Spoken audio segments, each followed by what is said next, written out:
Very special good afternoon student. Environment studies में हमारा जो चैप्टर था सॉइल पोल्यूशन। तो सॉइल पोल्यूशन में हमने जो लास्ट क्लास में हमने जो कवर किया था सॉलिड वेस्ट मैनेजमेंट। तो आज हम जो स्टार्ट करेंगे इट मीन्स आज का जो हमारा जो टॉपिक रहेगा कंपोस्टिंग। ठीक है, इट मीन्स कंपोस्ट कैसे बनाया जाता है। ठीक है, तो अब मैं बात करता हूँ।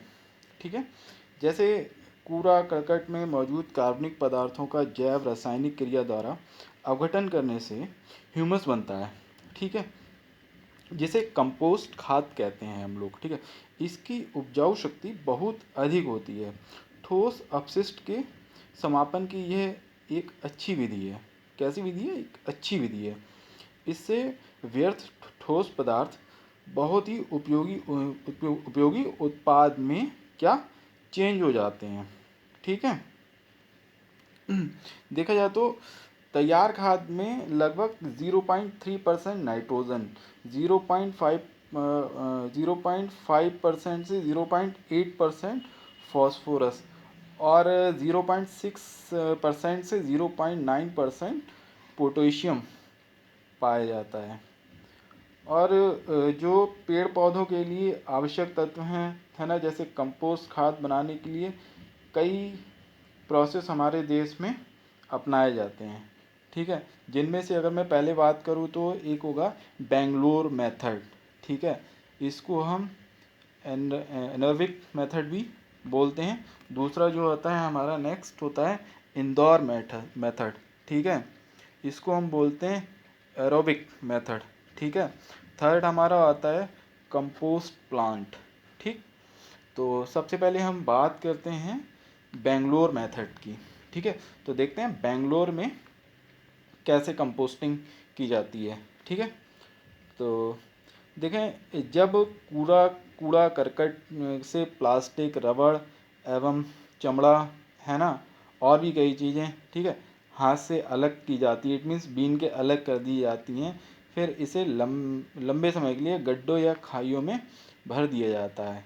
इसमें पर्याप्त कार्बनिक पदार्थ एवं नमी होनी चाहिए। ठीक है, इसलिए इसमें सूखा कचरा एवं मृदा अवशिष्ट जो है तहों में, ठीक है, तौ में अथवा मिलाकर भर दिया जाता है, जिसमें जो होता है ठोस ठोस बेकार बेकार जो होता है व्यर्थ है, व्यर्थ की तरह भूमि तल में लगभग 30 सेंटीमीटर ऊपर तक भरकर, ठीक है, मिट्टी के जो गड्ढों में, है ना, भरकर मिट्टी में ढक दिया जाता है। ठीक है, तो गड्ढों में अवायवीय जीव जो होते हैं परिस्थिति उत्पन्न हो जाती हैं। ठीक है, अवायु जीवाणु जो होते हैं जो 4 से 6 महीने में इसे जैविक क्रिया द्वारा कंपोस्ट खाद में क्या कर देते हैं, चेंज कर देते हैं। फिर इसे खोद कर क्या किया जाता है, निकाला जाता है और खाद के रूप में प्रयोग कर लेते हैं। ये देखा जाए तो एक बहुत ही सिंपल मेथड है। ठीक है, इसमें जो होता है बहुत ही और भी विशेष तकनीकी होती हैं, अपनाई जा सकती हैं। ठीक है, देखें तो जो ठोस अपशिष्ट में पाए जाने वाले मक्खियों एवं मच्छरों के जो लार्वा, है ना, लार्वे पूरी तरह से गड्ढों के मध्य में जैव क्रियाओं में उत्पन्न ऊष्मा के कारण क्या करते हैं, ताप काफ़ी जो होता है बहुत ज़्यादा बढ़ जाता है, जिससे जो होता है संपूर्ण लार्वा और रोगाणु क्या हो जाते हैं, वो नष्ट हो जाते हैं, इट मीन्स खत्म हो जाते हैं। फिर भी ऊपरी भाग में ताप कम होने से यह क्रिया धीमी पड़ जाती है, हल्की पड़ जाती है और कुछ मात्रा में रोगाणु शेष रह जाते हैं। इस अपघटन में जो होता है बेसिकली जो मीथेन गैस बनती है, हमेशा याद रखिएगा इसमें। ठीक है, तो ये जो प्रोसेस हो गया बेंगलोर मेथड। ठीक है, तो बेंगलोर में किस तरह से कंपोस्टिंग की जाती है। अब हम देखते हैं दूसरा प्रोसेस, कौन सा, इंदौर मेथड। ठीक है, इंदौर में देखिए कैसे कंपोस्टिंग कर सकते हैं। ठीक है, इंदौर मेथड में अगर हम सबसे पहले देखा जाए तो गड्ढे या खाई में ठोस अपशिष्ट भरने की विधि बेंगलोर विधि की ही तरह होती है। इसमें सिर्फ इतना अंतर होता है कि इसमें गड्ढा थोड़ा खाली रखा जाता है और इसे मिट्टी से ढका नहीं जाता है। ठीक है, देखें तो 5 से 7 दिन बाद गड्ढे का कूड़ा क्या किया जाता है, उलट पुलट कर दिया जाता है, ताकि पूरा अपशिष्ट जो अच्छी प्रकार से हवा के संपर्क में आ सके। हवा के संपर्क मीन्स ऑक्सीजन या वायु के संपर्क में आ सके, इसलिए संपूर्ण मिश्रण अच्छी प्रकार मिलाया जाता है, जिससे कूड़ा करकट में मौजूद लार्वा और रोगाणु पूरी तरह क्या हो जाते हैं, खत्म हो जाते हैं। बेसिकली अगर देखी जाए तो इसमें जो वायुजीवी विघटन में कार्बन डाइऑक्साइड और H2O पानी, NH3 गैस बनती हैं। इसके लिए जो निकास की उचित व्यवस्था करके इसे भी काम में लाया जा सकता है। इस विधि को जो है 15 से 20 दिन के लिए कंपोस्ट खाद बनाने के लिए तैयार किया जाता है। ठीक है, तो बेसिकली देखें तो बेंगलोर मेथड और इंदौर मेथड में बहुत ही माइनर डिफरेंस है। ठीक, तो हमने जो पढ़ लिया है बेंगलोर मेथड और इंदौर मेथड हमने पढ़ लिया। अब हम बात करते हैं किसकी, कंपोस्ट प्लांट की। किसकी बात करेंगे, कंपोस्ट प्लांट। ठीक है, तो देखें इसमें जो जो सूखा कचरा और सूखा कचरा को क्या करते हैं, बेल्ट कन्वेयर से गुजारते हैं सबसे पहले।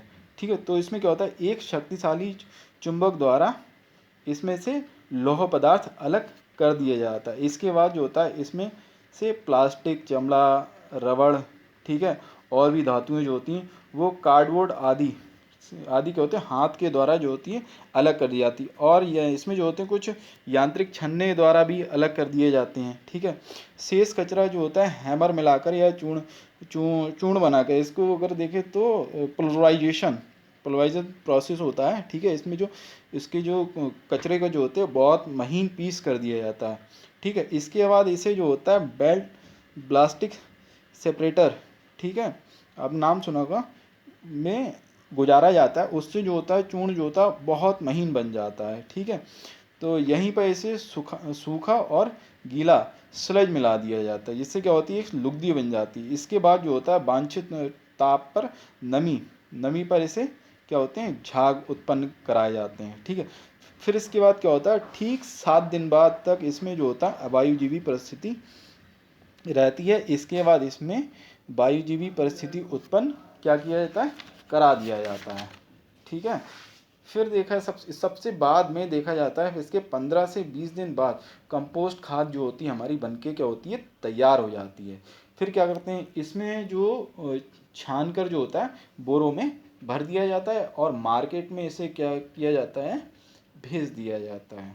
ठीक है, बेसिकली अगर देखें तो कंपोस्ट संयंत्र लगाने की जो होती हैं बहुत अधिक विधियां हैं।